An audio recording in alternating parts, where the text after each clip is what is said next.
Hello friends, welcome back to another learning video of money mindset.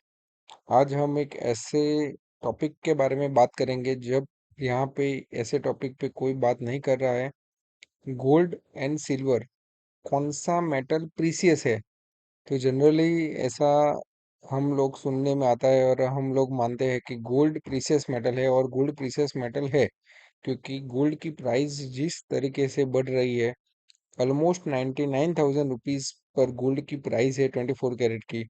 वहां पे silver की price stable है। Silver की प्राइस में कोई भी ज्यादा मोमेंटम देखने को नहीं मिला है जितनी गोल्ड की प्राइस में पिछले एक साल में देखने को मिला है। तो आज हम कंपेयर करेंगे, देखेंगे कि सिल्वर की प्राइस यहाँ से शूट हो सकती है। यहाँ से हमें सिल्वर में एक अपॉर्चुनिटीज बन सकती है, जहाँ पे हम सिल्वर को बाय करके हम हमारे मेटल के इन्वेस्टमेंट को, जो प्रीशियस मेटल है उसमें सिल्वर को शामिल करके हम उसमें कैसे हमारे इन्वेस्टमेंट को ग्रोथ में कन्वर्ट कर सकते हैं। तो आइए इसके बारे में बात करते हैं विथ प्योर टेक्निकल डेटा, क्योंकि हर एक चीज है जो डेटा से बैक होती है। तो आज हम टेक्निकल डेटास को चेक करेंगे कि हिस्टोरिकली क्या कहता है, गोल्ड सिल्वर रेशियो क्या है।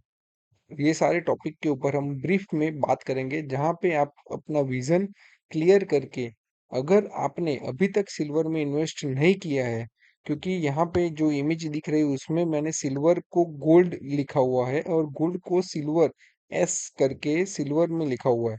तो यही चीज है जहाँ पे अभी चांसेस है कि सिल्वर की प्राइस आने वाले दिनों में हमें बढ़ती हुई दिखाई दे सकती है। इसको हम जानेंगे, समझेंगे। और ये क्या है, गोल्ड सिल्वर का मेटल का रेशियो क्या है, कहाँ का यूज होता है, माइनिंग क्या क्या होती है, कहाँ से हमसे ज्यादा सिल्वर हमें मिलता है, वर्ल्ड की कौन कौन सी कंट्रीज है, उसके ऊपर भी बात करेंगे। तो वीडियो को एंड तक जरूर देखना।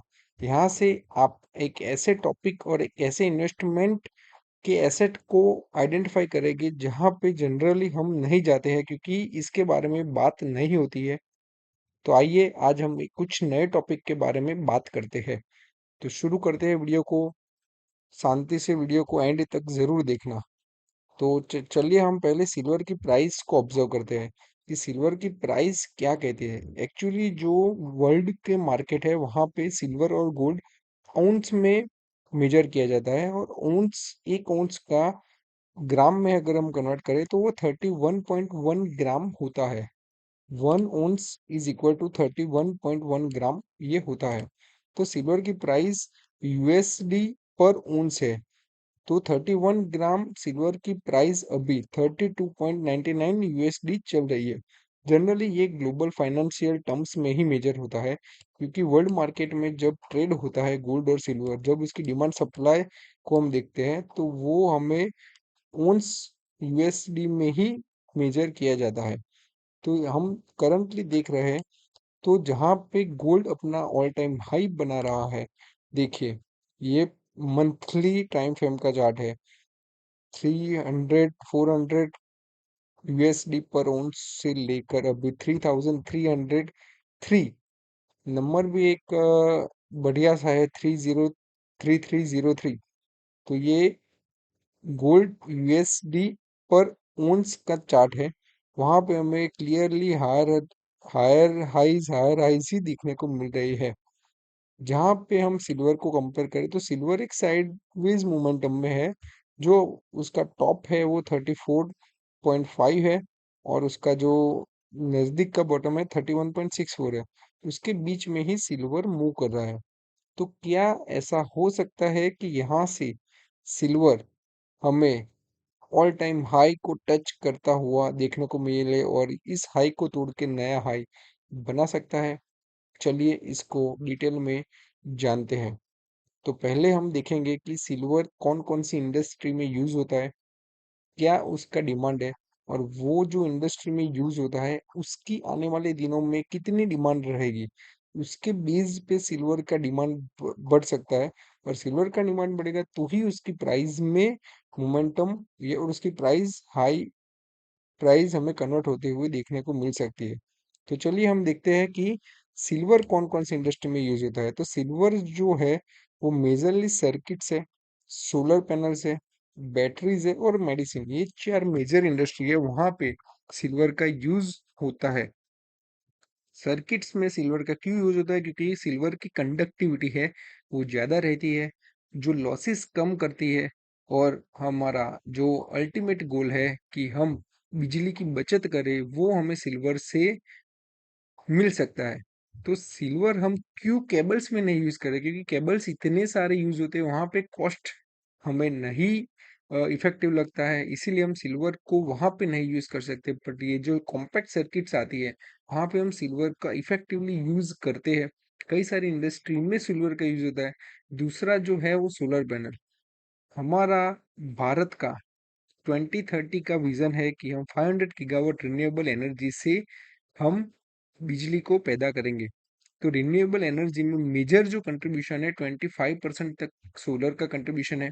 तो जो सोलर का कंट्रीब्यूशन है, वहां पे हमें सोलर पैनल ज्यादा चाहिए होंगे, वहां पे भी सिल्वर का यूज होता है। तीसरी है बैटरी और मेडिसिन है, जो मतलब ये चार सेक्टर की हम बात करें तो ये हमेशा चलने वाले सेक्टर है, जिसमें सोलर और सर्किट सेमीकंडक्टर इंडस्ट्री, इसका फ्यूचर बहुत ही ब्राइट दिखाई दे रहा है वर्तमान के जो मार्केट डायनेमिक्स है उसको लेके। जहाँ पे थर्मल कंडक्टिविटी हाई है, इलेक्ट्रिकल कंडक्टिविटी हाई है, एंटी माइक्रोबायल है, तो ये सारी प्रोडक्टिव प्रॉपर्टीज है, वहाँ पे सिल्वर अच्छे से यूज होता है अदर मेटल्स की कंपैरिजन में। क्लीन एनर्जी में यूज होता है, तो ये सारा उसका यूज हो गया कि कहाँ कहाँ पे यूज होता है। दूसरे हम बात करेंगे कि माइनिंग, माइनिंग कहाँ कहाँ पे होती है और माइनिंग प्रोडक्शन क्या है। तो जनरली एक ट्रेंड है, वहां पे हमें देखने को मिला है कि यहाँ पे जो माइनिंग होती है मिलियन ओन्स में है। 20 to 23 का डेटा है। तो ईयर ऑन ईयर सबसे ज्यादा मैक्सिको जो प्रोड्यूस करता है सिल्वर को, जो माइन करता है सिल्वर को, वहां पे हमें 5% की गिरावट माइनिंग में देखने को मिली है। जहाँ पे चाइना, पेरू, चिली और बोलीविया, ये जो चार कंट्रीज है, उसने अपनी प्रोडक्शन को बढ़ाया है। मतलब कि नेट हमारा जो माइनिंग में कटौती है वो 1% का है। तो यहाँ पे हम देख सकते हैं कि अल्टीमेटली सिल्वर की माइनिंग 1% से कम हुई है। टॉप 20 प्रोड्यूसिंग कंपनीज है, जिसके बारे में कोई ऐसे खास फर्क नहीं पड़ता है, बट एक कंपनी है जो इंडिया की है, Hindustan zinc limited. Hindustan zinc limited है वो टॉप कंट्री में कंट्रीब्यूट करती है। तो ये एक अपने प्राउड इंडियन वाली मोमेंट है कि हमें प्राउड फील होता है कि वर्ल्ड में हमारी भी एक कंपनी है जो वर्ल्ड में सिल्वर प्रोडक्शन में टॉप पे आती है। तो ये डेटा हो गया माइनिंग का। यहाँ पे हम इंडिया को फाइंड करें तो इंडिया का भी 6% से माइनिंग में ग्रोथ हुआ है। जहाँ अर्जेंटीना है, फिर स्वीडन है, फिर कनाडा है, ये सब देशों में माइनिंग में कटौती हुई है। नेट हम माइनिंग देखें तो 830 मिलियन उन्स पर ईयर प्रोड्यूस होता है। तो ये चीज हो गई कि सिल्वर का प्रोडक्शन कहाँ कहाँ पे होता है, और इसमें हमें 23 तक कटौती देखने को मिली हुई है। यहाँ पे और सारी चीजें हैं, पर इतने डिटेल में हमें जाने की एक्चुअली में जरूरत नहीं है। तीसरा हम बात करेंगे कि गोल्ड सिल्वर का रेशियो क्या है। 1998 से लेके 2028 तक हम जनरली इसको एवरेज करें तो एवरेज गोल्ड सिल्वर रेशियो निकल के आता है 70 से लेके 75 तक का रेशियो जनरली निकल के आता है। जहाँ पे मैं एक मार्क भी कर लेता हूँ। ये जो हमारा मेजर पोर्शन है वो गोल्ड सिल्वर रेशियो का मतलब क्या है कि मुझे 1 उंस गोल्ड लेने के लिए कितना सिल्वर चाहिए, ये उसका एक मेजर है। वहां पे हमें पता चलता है कि गोल्ड सिल्वर की प्राइस हार्मोनी में मूव हो रही है, नहीं हो रही है, उसका रीजन क्या है, वो हम फाइंड करने के लिए देखते हैं। तो यहाँ पे गोल्ड सिल्वर रेशियो अभी हंड्रेड्स के अराउंड चल रहा है। मतलब कि इसका मीनिंग क्या है कि मुझे 100 ounce ऑफ सिल्वर चाहिए 1 ounce ऑफ गोल्ड खरीदने के लिए, जो जनरली 70 पे होता है। यहाँ से दो चीज हो सकती है, या तो फिर गोल्ड के प्राइसेस घट के ये 70th एवरेज हम समझ ले कि वो 80-85 तक आए, गोल्ड सिल्वर रेशियो, और सिल्वर की प्राइस बढ़ के ये रेशियो कम हो। दो चीजों से ये गोल्ड सिल्वर रेशियो एक अपना जो हिस्टोरिकल एवरेज है वहां तक आ सकता है। हम यहाँ पे कंसोलिडेशन देखें तो भी 75 से लेके 90 का एक रेंज बना हुआ है। तो यहाँ तक अगर इसको आना है तो दो चीजें, सिल्वर की प्राइस बढ़ेगी और गोल्ड की प्राइस कम हो सकती है। दूसरा ऑप्शन मुझे कम दिखाई दे रहा है, क्योंकि गोल्ड की प्राइस यहाँ पे कम नहीं होने के बहुत सारे रीजन है। क्योंकि जो सेंट्रल रिजर्व बैंक्स है वो बहुत सारा गोल्ड परचेज कर रहे हैं। वॉर की सिचुएशंस एस्केलेट हो रही है वहां पे, जब गाजा है और इसराइल का वॉर चल रहा है पैरेलली, रशिया और यूक्रेन का वॉर भी चल रहा है, तो वहां पे भी चांसेस ऐसा है कि गोल्ड की प्राइसेस कम होने का चांसेस कम है। बट यहाँ पे सिल्वर में एक अपवर्ड मोमेंटम स्टीप राइज देखने को मिल सकता है। एक और इस चीज को बैक करती है कि रिसेंटली जो इंडिया में एनएफओ डिक्लेयर होता है, वहां पे सिल्वर के एनएफओ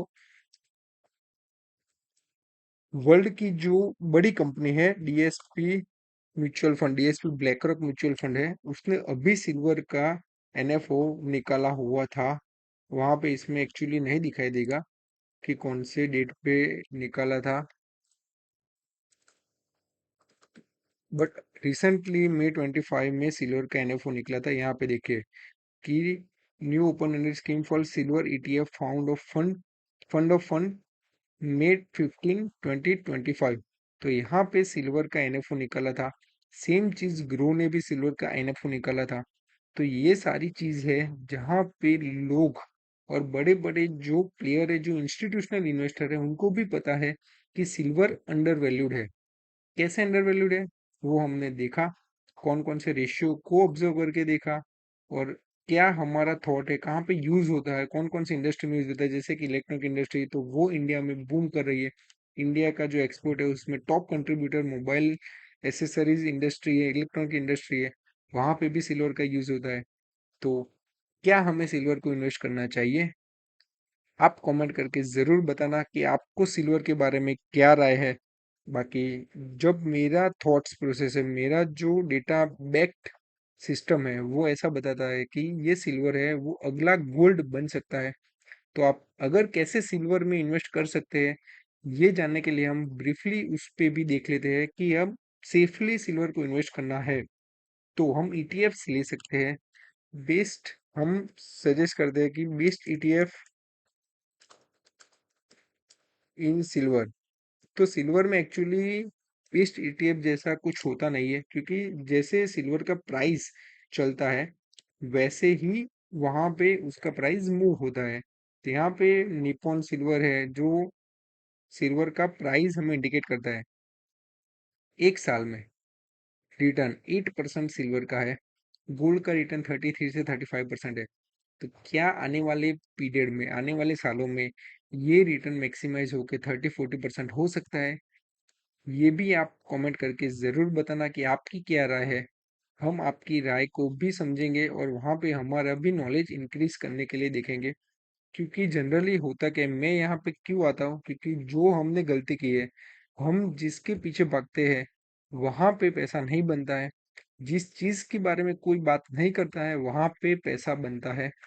तो ये चीज है जहाँ पे ये सारे ईटीएफ्स है, वहां आप इन्वेस्ट कर सकते हो।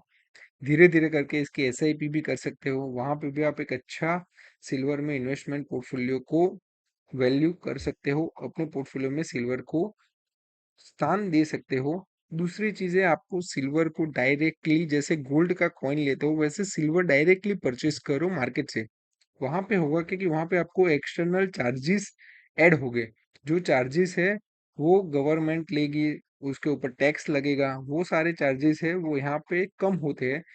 तो बेटर इन्वेस्टमेंट एडवाइस ऐसा है कि आप ईटीएफ्स में इन्वेस्ट करें या फिर सिल्वर बीज, गोल्ड बीज को परचेस करें। जैसे सिल्वर बीज हम देखें तो सिल्वर बीज आप अपने जो डीमेट अकाउंट है वहां पे भी आप सिल्वर बीज सर्च करोगे तो वहां पे भी आप सिल्वर बीज लाइव मार्केट में इन्वेस्ट कर सकते हो।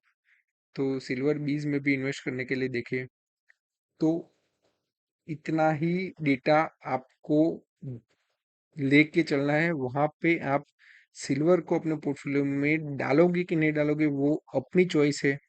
आप अपने रिस्क फैक्टर, आप अपना एपेटाइट को देख के वहां पे इन्वेस्टमेंट के लिए देख सकते हैं। बट मेरा मानना है कि सिल्वर यहाँ से लेके एक अपवर्ड मोमेंटम शो कर सकता है आने वाले दिनों में। ये इतना इंटरेस्टिंग नहीं होता है मेटल्स में इन्वेस्ट करना, क्योंकि मेटल जनरली तुरंत मूव नहीं करते हैं, वो धीरे धीरे धीरे धीरे अपने पोर्टफोलियो को लेके चलते हैं। जहाँ पे आप एफडी इन्फ्लेशन के इंटरेस्ट को भी बीट करके आप अपने पोर्टफोलियो को ग्रो कर सकते हैं। Thank you very much gold और सिल्वर के बारे में ध्यान से एंड तक सुनने के लिए। और इस वीडियो से आपको अगर वैल्यू गेन हो रहा है तो अपने चैनल को फॉलो कीजिए और यूट्यूब चैनल मनी माइंडसेट को अपने फ्रेंड्स फैमिली के साथ शेयर कीजिए। ऐसे ही हम अच्छे अच्छे वीडियोस को लेके आएंगे जहाँ पे आप इन्वेस्ट करके अपना पैसे को अच्छे तरीके से वेल्थ क्रिएशन में लगा सकते हैं। Thank you very much.